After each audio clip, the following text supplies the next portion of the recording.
les huîtres. Laissez parler les huîtres. Laissez parler les huîtres. Alors le mercredi c'est ravioli, mais c'est aussi Alexandra Jardin. Bonjour Alexandra. Et oui, bonjour à tous, bonjour Cyril. Comment ça va ? Super, impeccable. T'as fait une belle chasse aux œufs ?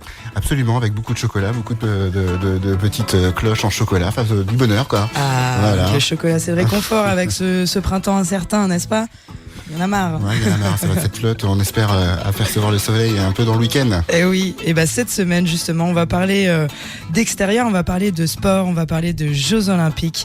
Et pourquoi cette semaine ? Parce que c'est la semaine olympique et paralympique pour les scolaires à l'échelle nationale et donc sur la ville de Saint-Pierre qui est une ville terre de jeux. Et on va également parler de l'Ultra Trail qui a lieu ce week-end. Donc restez avec nous pour mieux comprendre ces événements. Alors on commence tout d'abord par comprendre qu'est-ce que c'est terre de jeux. Vous avez pu le voir en vous baladant sur l'île d'Oléron que la ville de Saint-Pierre affiche des drapeaux terre de jeux 2024. J'ai voulu savoir ce que ça signifiait parce que j'ai bien compris que c'était pas clair pour moi et pour d'autres. Donc je suis allée rencontrer Jean-Yves Valenbois, le directeur général des services de la mairie de Saint-Pierre-d'Oléron et qui est aussi le coordinateur de la terre de jeux Paris 2024. Donc il nous explique un petit peu plus qu'est-ce que c'est terre de jeux et en quoi ça consiste. Laissez parler les huîtres.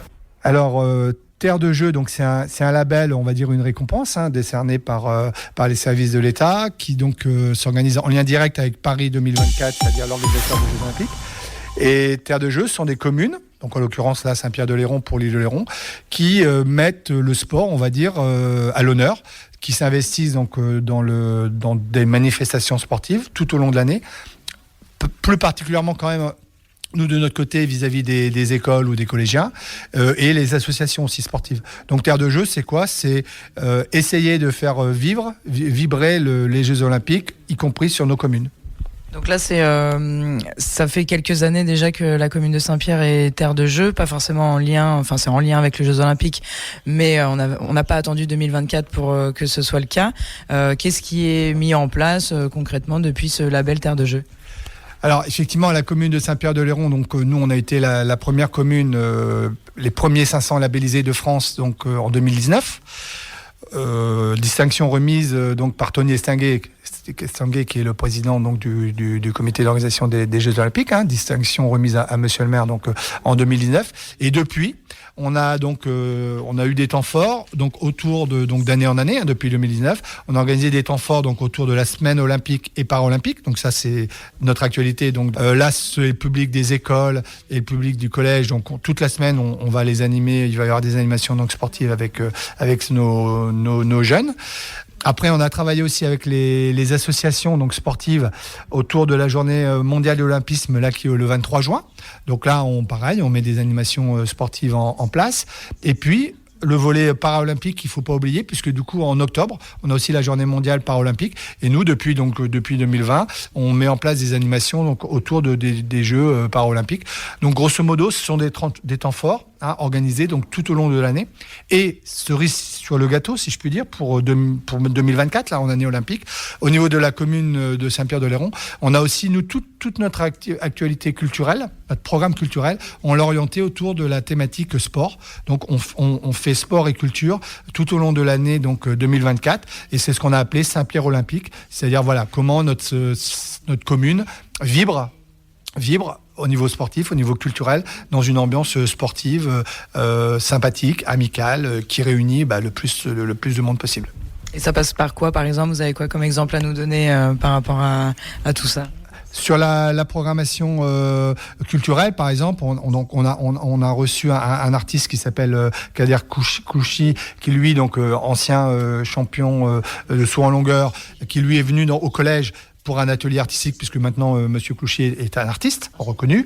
On a eu un magnifique spectacle en début d'année qui s'appelait Vol et Divol, qui était là une histoire. Alors, compliqué à expliquer en 10 secondes. Donc, mais Vol et Divol, c'est une histoire magnifique de quelqu'un qui a participé à des Jeux Olympiques. Et ça, c'était un des temps forts du mois de janvier. C'est un spectacle même labellisé Olympiade culturelle. Oui. Effectivement, vous avez l'occasion de le souligner. Effectivement, Vol et Divol, c'est un spectacle effectivement labellisé Olympiade culturelle. Et puis, on aura toujours, pour continuer dans la thématique sport et culture, on aura au mois de juin un rendez-vous avec le hip-hop. puisque le hip-hop, ne pas oublier que cette année, ça sera la grande actu des JO. Le hip-hop est reconnu donc comme discipline olympique. Donc voilà, quelques exemples. Et puis il y en aura d'autres tout au long de l'année. Pour bien comprendre ce label Terre de Jeux, c'est vrai que quand on lit ce label, on se dit Terre de Jeux, ça veut dire que des sportifs vont utiliser cette ville en terre de jeu, donc venir potentiellement s'entraîner en vue des Jeux Olympiques. Qu'en est-il de ça ? Est-ce que Oléron accueillera des athlètes, des délégations en vue des JO 2024 ? Alors, effectivement, la notion de terre de jeu, alors derrière la notion de terre de jeu, il y avait quand même deux thématiques.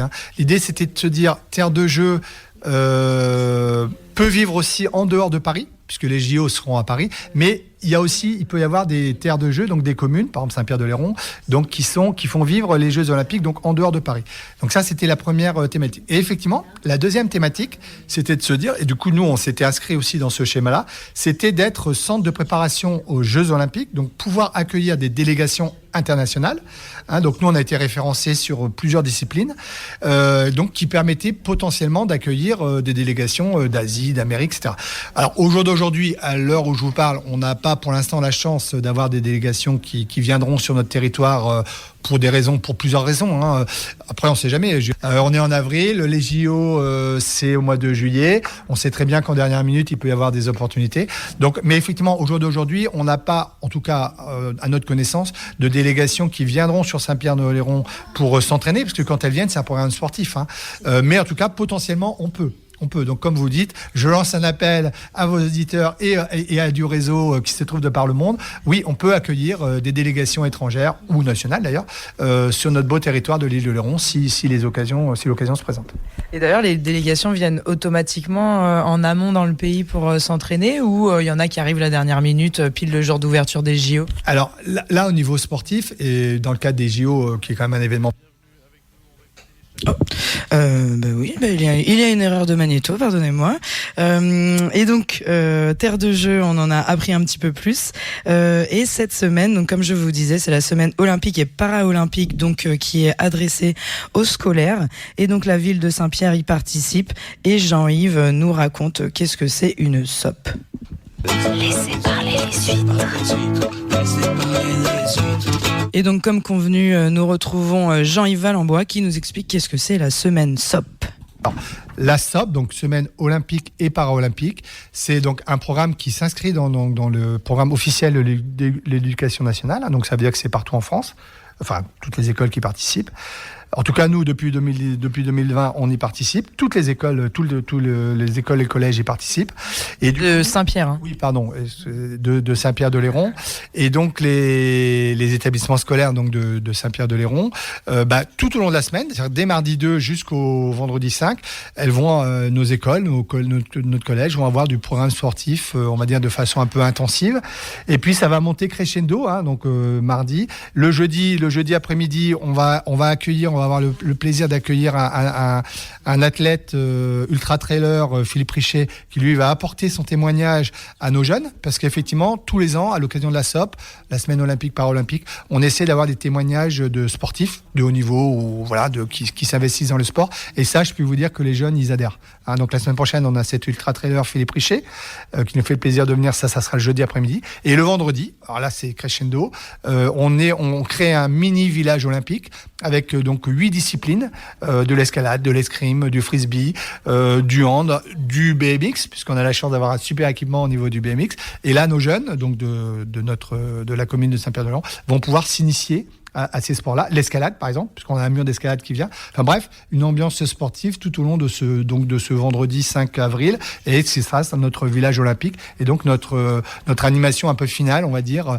Et on en parlait, effectivement, la cerise sur le gâteau, et pour être dans l'ambiance des JO, qui dit JO dit cérémonie d'ouverture, on ouvrira cette journée un peu magique, donc le vendredi 5 avril, par une cérémonie d'ouverture des JO olympiques. Alors, façon Saint-Pierre-de-Léron, on va pas concurrencer Paris 2024, je rassure vos éditeurs, mais voilà, en tout cas, on se prête au jeu, et on fera cette cérémonie d'ouverture avec nos élèves, nos enfants, nos élus, notre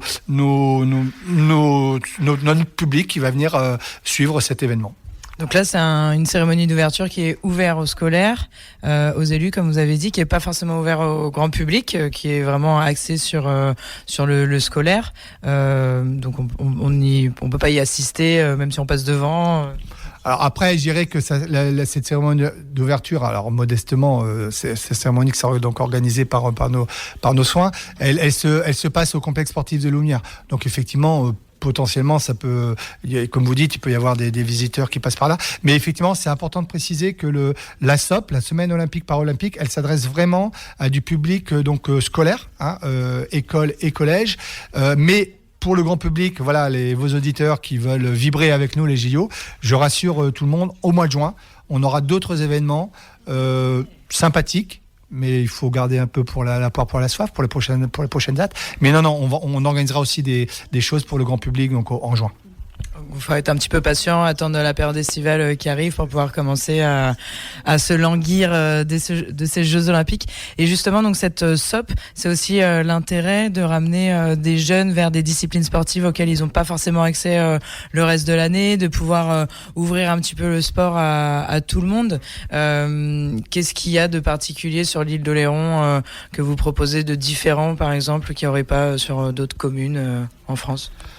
Alors, on en parlait tout à l'heure, par exemple, les sports qu'on pratique sur l'île d'Oléron, ils sont quand même souvent pratiqués ailleurs. Mais par exemple, nous, en termes d'équipement, parce que là, il faut revenir à la notion d'équipement, on a un superbe équipement BMX, qui est tout récent, qui a quoi, 4-5 ans, donc ça, c'est tout récent. Un autre sport qu'on n'a pas évoqué, mais qui va faire aussi, à mon avis, au niveau des JO, qui va être impressionnant, c'est le skatepark. Parce que nous, on a un équipement aussi, donc un skatepark avec un ball.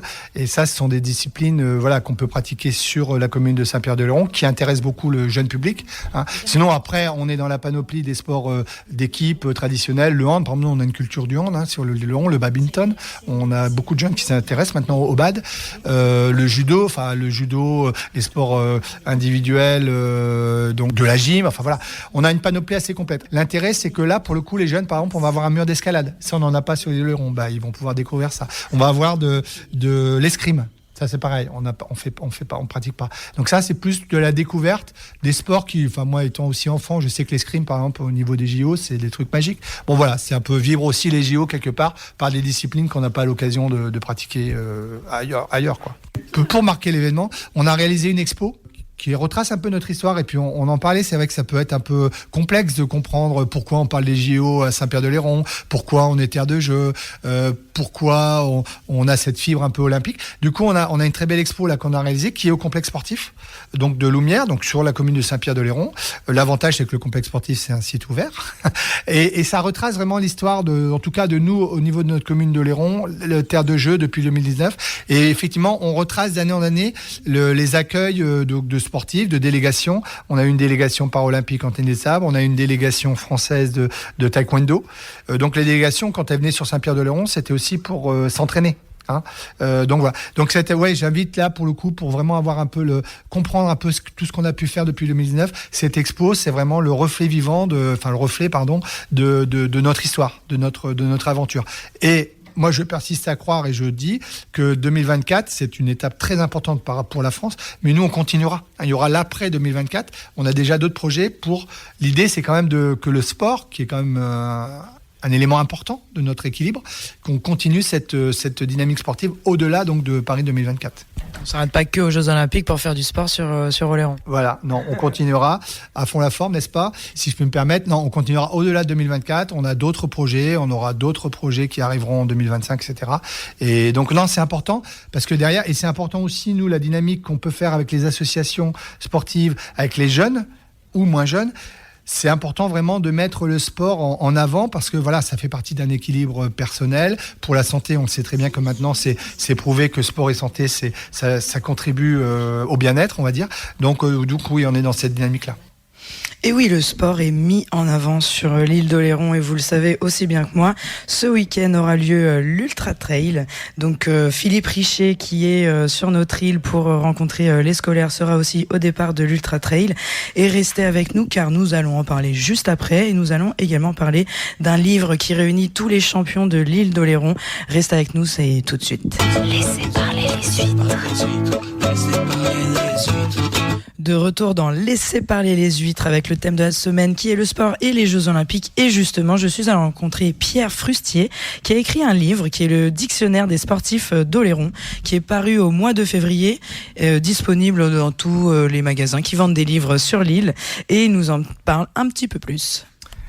Alors, ces champions d'Oléron, c'est à peu près une centaine de personnes qui ont, dans leur sport respectif, connu un certain succès, puisqu'il a fallu se limiter malgré tout, et le droit d'entrée pour être dans ce livre, c'était minimum d'avoir été champion de France ou plus.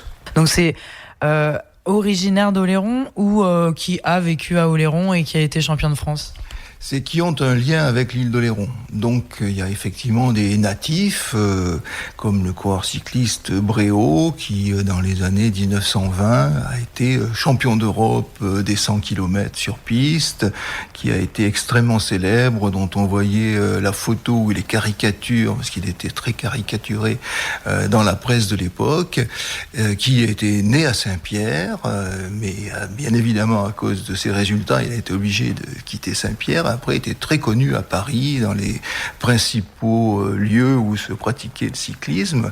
Et puis, il y a d'autres personnes qui sont venues sur l'île d'Oléron en résidence secondaire, pendant leurs vacances, et dont certains ont continué d'ailleurs ensuite à venir, puisque j'ai retrouvé ces personnes-là, ou leurs descendants, qui habitent toujours dans la même maison que ces gens qui ont été champions de France, internationaux, capitaines d'équipe de France, d'autres qui ont eu des médailles olympiques, et tout ça a un lien avec Oléron. Et puis il y a aussi quelques petites anecdotes, des gens qui sont passés un jour mais qui ont laissé une trace anecdotique. Bon, il n'y a pas tout à fait que des champions, puisque on retrouve Henri Salvador, puisqu'il a donné son nom au boulodrome de Saint-Pierre.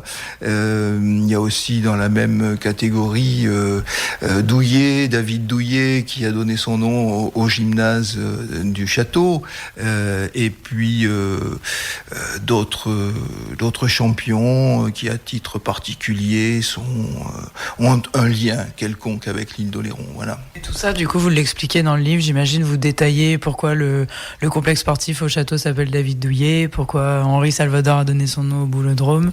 Voilà, exactement, parce qu'il faut quand même resituer tout ça, et puis expliquer en quoi ce lien avec l'île d'Oléron est fait. Donc c'était vraiment l'enjeu, puis ça a permis de retrouver des documents absolument extraordinaires, comme Raymond Coppa en train de boire un coup au café qui s'appelait à cette époque-là le Café de Paris au château. Donc des choses absolument improbables, mais qui ont un lien avec le sport et avec ses champions, et avec Oléron bien sûr. Et on remonte jusqu'à quand, du coup, c'est quoi le champion le plus lointain que vous ayez répertorié ? Eh bien, c'est ce fameux Bréau dont on vient de parler, effectivement, qui a été le premier grand champion oléronais, celui qui, partant de Saint-Pierre, a porté les couleurs d'Oléron jusqu'au sommet de l'Europe, puisqu'il a été champion d'Europe à son sommet. Ça veut dire qu'avant, il n'y avait pas de sportifs sur l'île d'Oléron ? Pas de sportifs qui aient eu des résultats notables ou importants, mais je n'ai trouvé des gens comme Guy Ossan, par exemple, qui est né à Doluce, qui a été champion de France du 400 mètres, mais qui a quitté l'île d'Oléron parce qu'après, il fallait travailler ailleurs, et puis sa carrière sportive l'a aussi emmené ailleurs. Donc, il fallait ressusciter la mémoire de ces gens-là, qui, tout en étant natifs d'ici, ont été célèbres ailleurs. Et c'est quoi le sport le plus ancien, un des premiers sports d'Oléron, c'est quoi ? Eh bien, on en revient toujours à Bréau, puisqu'il était cycliste, et que le plus ancien club de sport de l'île d'Oléron, c'est le Pédale Club Oléronais, qui a été créé en 1894, si mes souvenirs sont exacts. C'est le plus ancien club local, dont l'histoire mériterait d'être racontée plus en détail, puisque au départ, il faut savoir que les courses cyclistes se déroulaient sur un anneau en terre battue qui était sur la place Gambetta. Et ce n'est que après la Seconde Guerre mondiale que, à l'instigation d'un entrepreneur local, la piste, le vélodrome a été construit. Et puis, dans les années 2000, le vélodrome a disparu et on est passé au BMX et au tout-terrain, donc d'autres pratiques. Mais le vélo, c'est le plus ancien sport sur l'île d'Oléron. Vous l'aurez compris, ce livre est plein de secrets, plein de pépites que Pierre est allé glaner au fur et à mesure de ses recherches. Donc voilà, ce livre est disponible dans tous les endroits qui vendent des livres sur l'île d'Oléron. N'hésitez pas à avoir la curiosité de l'ouvrir si jamais vous le croisez et pourquoi pas de vous l'approprier. Alors maintenant, on va discuter justement de cet événement dont on parle, dont on n'arrête pas de parler, l'Ultra Trail. Je suis allée rencontrer Frédéric Boudot, qui est le président de l'Office intercommunal des sports et qui est également l'organisateur de l'Ultra Trail sur l'île d'Oléron et qui nous parle un petit peu de qu'est-ce que c'est un Ultra Trail. Alors l'Ultra Trail, ultra pourquoi ? Parce que ça fait plus de 80 km. Quand c'est moins de 80 km, c'est un trail. Quand c'est au-delà, c'est un Ultra Trail.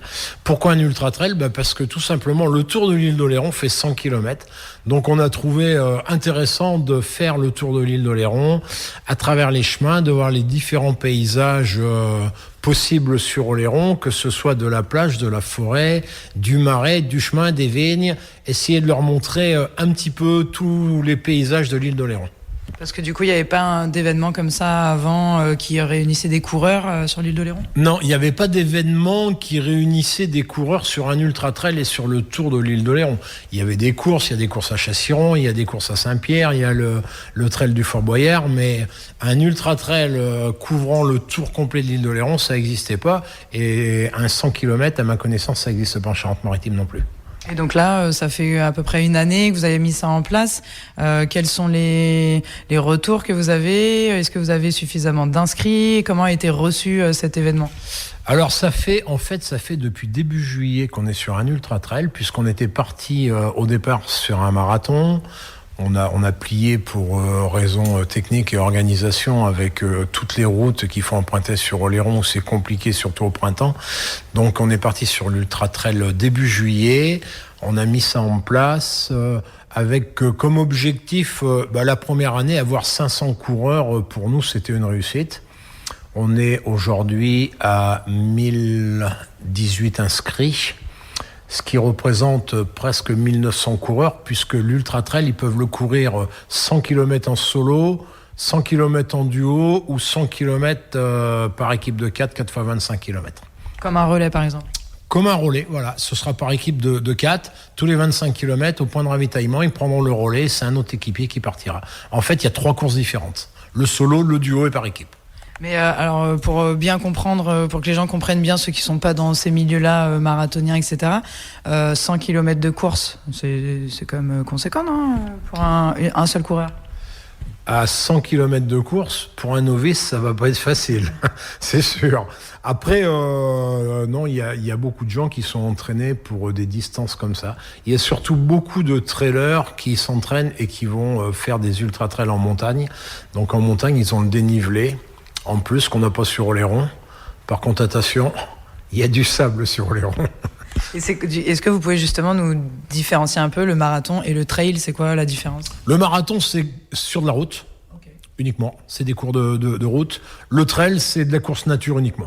Le moins de route possible. Donc c'est ce qui implique passer soit par des montagnes, soit là en l'occurrence sur l'île d'Oléron par des chemins sableux, donc qui créent un peu plus de difficultés finalement. Bien sûr, le sable, ça va être une difficulté. On verra déjà au 50e kilomètre, je pense qu'on commencera à voir que c'est une difficulté. Les gens viennent parce que c'est plat, ils pensent pas que le sable ça peut faire aussi mal. Et puis, ça va être la masse de coureurs, quoi. 1018 coureurs qui vont courir en même temps, c'est impressionnant. Ça montre bien qu'aujourd'hui, ce qui est dans l'air du temps, c'est vraiment la course nature.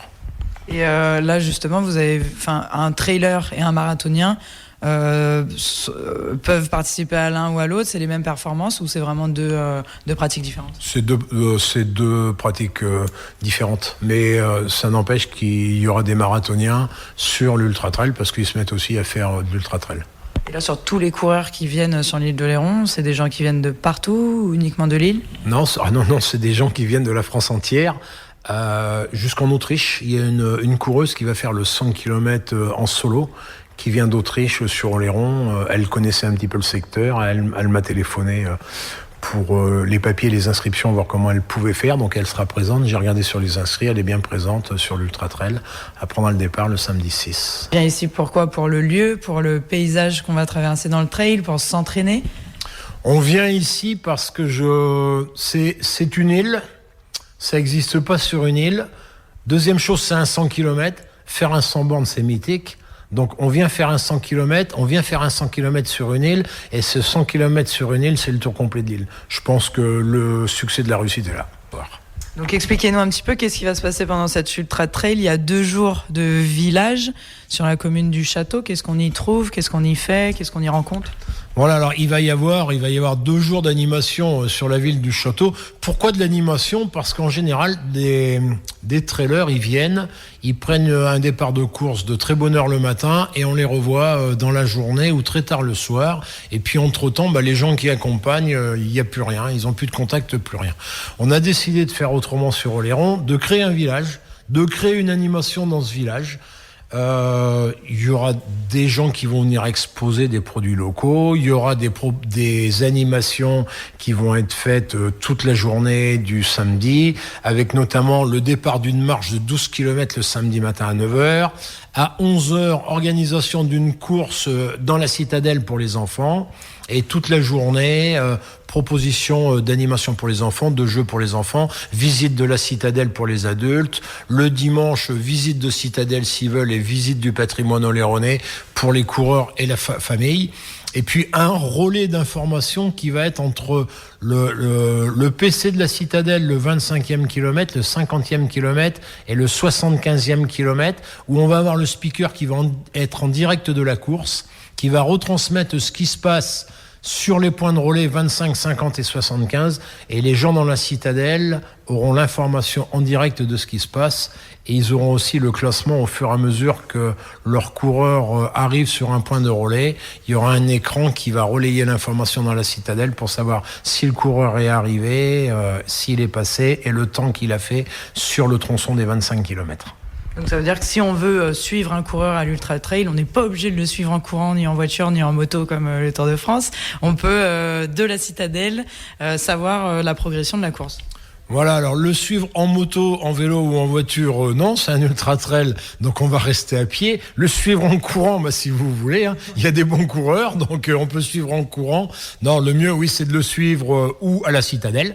On aura tous les renseignements. Après, moi, ce que je conseille au public, c'est de passer sur le point de ravitaillement et le point de relais du 25e kilomètre à Grand Village, à la maison paysanne, de bonne heure le matin, parce que ça va être à partir de 7h30 jusqu'à 9h30, les coureurs vont passer au point 25. Au 50e kilomètre, c'est au parking à la plage de Chaucre. Ils vont passer à partir de 8h30 le matin. Ils peuvent passer jusqu'à 14h, il y aura une barrière horaire. Passé 14h, ils n'ont plus le droit de prendre le départ. Et à la plage de la Gautrelle, pour le 75e kilomètre, les coureurs vont arriver à partir de 11h, 11h30, avec une barrière horaire à 18h le soir. Pourquoi des barrières horaires ? Parce que ça va éviter d'avoir des coureurs dans la nature très tard dans la nuit et des bénévoles dans la nature toute une partie de la nuit. L'objectif étant de rentrer tous les coureurs pour 23h le soir. Après, à la citadelle, le spectacle, il devrait commencer avec les coureurs. Entre 13h et 13h30, les premiers coureurs sont annoncés à la citadelle au bout de 100 km. Donc c'est un départ à quelle heure ? 5h30 le matin. Donc ça veut dire qu'on fait le tour en 8-9 heures, les 100 km ? En moins de 7h30 pour les premiers à la citadelle. Donc je pense qu'en moins de 7h30, ça va être déroulé 25 km. Ils vont tourner en moins de 7h30. Après, les premiers coureurs du 100 km, j'ai vu des pointures qui annoncent moins de 8h30 sur les 100 km. Et ils ont le droit de manger des huîtres pendant les zones de ravitaillement pour leur donner un petit peu de peps ? Bien sûr, il faut en manger avant, il faut en manger la veille, le matin avant le départ et sur les zones de ravitaillement. Laissez parler les huîtres. Laissez parler les huîtres. Et de retour dans Laissez parler les huîtres, on parlait justement de cette ultra trail qui a lieu ce week-end. Donc Frédéric Boudot nous en a dit un petit peu plus avant la pub, mais j'ai aussi voulu savoir qu'un événement comme ça accueille en tout cas presque 2000 coureurs, ce qui est quand même considérable. Donc combien de personnes sont mobilisées pour qu'un événement comme ça puisse voir le jour ? Alors c'est une équipe de 250 personnes pour l'organisation de l'Ultra Trail, répartis une centaine de personnes sur le parcours pour faire la sécurité à tous les croisements de rue et à tous les carrefours, et le reste sur le staff intendance, parce que faut emmener les ravitaillements sur les ravitaillements. Donc il y a les camions qui vont aller livrer les packs d'eau, les ravitaillements solides sur chaque point de ravitaillement, qui vont aller les chercher après. Il faut aller, les bénévoles, ils vont être sur le parcours entre midi et 2, donc on va nourrir les bénévoles, leur emmener à manger entre midi et 2 sur le parcours.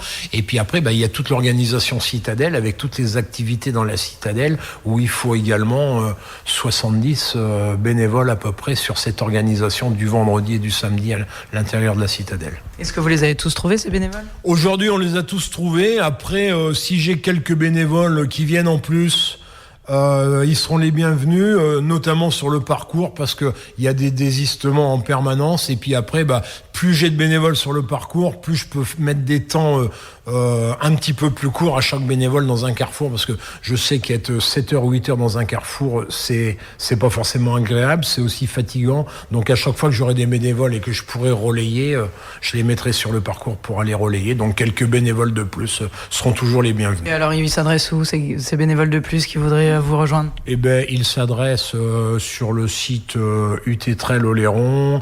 Il y a notre adresse mail et il y a mon numéro de téléphone. C'est le premier Ultra Trail qui existe sur l'île d'Oléron. Est-ce qu'il y aura, si succès il y a, des prochaines éditions ? Alors c'est le premier Ultra Trail qui existe sur l'île d'Oléron. C'est un travail considérable. On essaie par tous les moyens que ce soit un succès. Je dis toujours à l'équipe de bénévoles, les coureurs ont répondu présent. À nous de répondre présent maintenant. On doit être au top dans tous les domaines de l'organisation.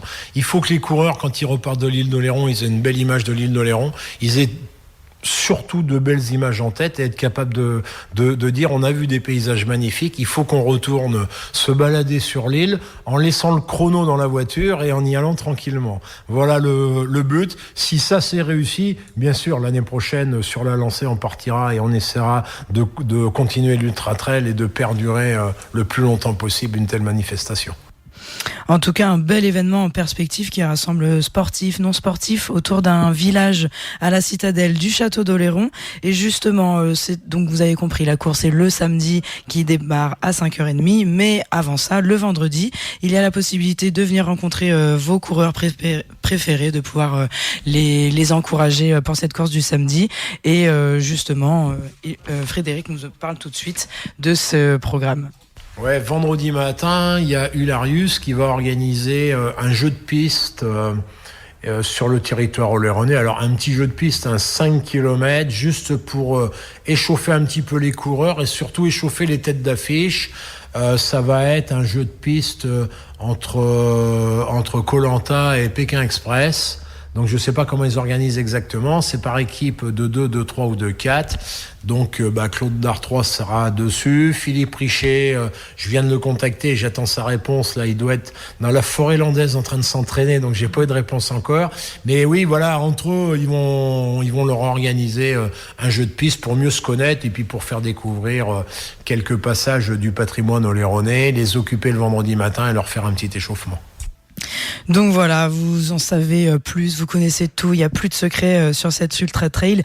Mais justement, on sait aussi que ces événements parfois impliquent des routes fermées ou voilà, j'ai aussi voulu demander à Frédéric s'il y avait une sensibilisation à avoir, qu'est-ce qu'on pouvait faire en tant que visiteur de passage sur cet événement. Il n'y aura pas de route fermée, on va être presque toujours dans la nature. Les routes, si on empruntera quelques routes, mais des routes secondaires, donc ils ne seront pas fermées à la circulation. Chacun respectera le code de la route et ça devrait bien se passer.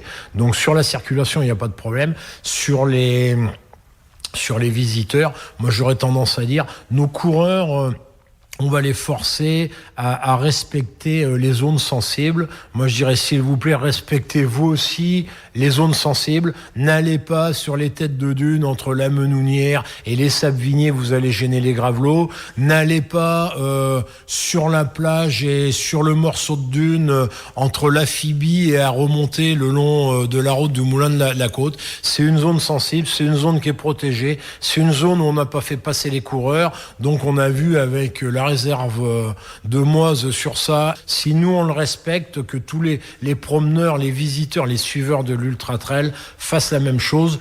Et puis surtout, on met pas de ravitaillement avec du papier aux coureurs, on met pas de gobelets en plastique aux coureurs, ils viennent avec leurs gobelets. Ce que je demanderais aux suiveurs et aux gens qui vont regarder la course sur le bord de plage, c'est pareil, on va prendre des lieux propres, parce que je suis passé en vélo, il n'y a pas beaucoup de lieux sales. Je voudrais pas qu'à la fin de la course, on rende l'île d'Oléron sale avec la trace de l'Ultra Trail et qu'on dise il n'y a plus besoin de balisage, on sait où ils sont passés.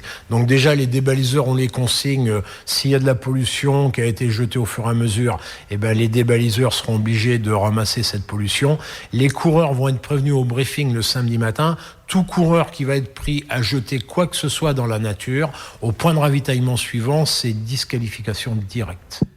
Bon, vous l'avez bien compris, Ultra Trail, hein Cyril, la prononciation, en tout cas on parle de la même chose, c'est ça ? Absolument. Bon, parfait. Et justement, alors donc si vous avez suivi les derniers épisodes de Laissez parler les huîtres, lors de cette Ultra Trail, on aura l'occasion de rencontrer des membres de la LPO, parce que cette Ultra Trail passe sur la réserve Moise-Oléron, mais tout ça, bien entendu, a été fait dans la bonne manière, dans le respect de chacun, des sportifs et des oiseaux qu'on va un petit peu embêtés, et ils seront là, voilà, pour répondre éventuellement à vos questions. Et il y aura également la présence de Pierre Frustier, dont on a parlé juste avant, avec son livre des champions d'Oléron, donc il sera disponible sur le village de cette Ultra Trail qui aura lieu le vendredi, le samedi et le dimanche à la citadelle du château. Et j'imagine que comme moi, vous vous posez la question qui fâche, la question qui tue, la météo. Alors, ce sera comment ce week-end ? Comment on nous l'annonce ? La météo, je sais pas, je la regarde plus. Elle change tous les jours. Je veux plus regarder la météo. Juste avant de venir, j'ai eu un appel téléphonique me disant est-ce que t'as un plan B ? Non, pour le moment, il n'y a pas de plan B. C'est des ultra-trailers, on croise les doigts. C'est ça, un ultra trail, qu'il pleuve, qu'il vente, qu'il neige, il y a l'ultra trail. Il y a l'ultra trail, ils vont courir. Après non, si on a des conditions défavorables, des vents de 120 km/h comme on vient de prendre hier, va falloir prendre une mesure, va falloir arrêter. De toute façon, si on n'arrête pas, le préfet nous arrêtera à un moment ou à un autre. Donc là, il va falloir y réfléchir.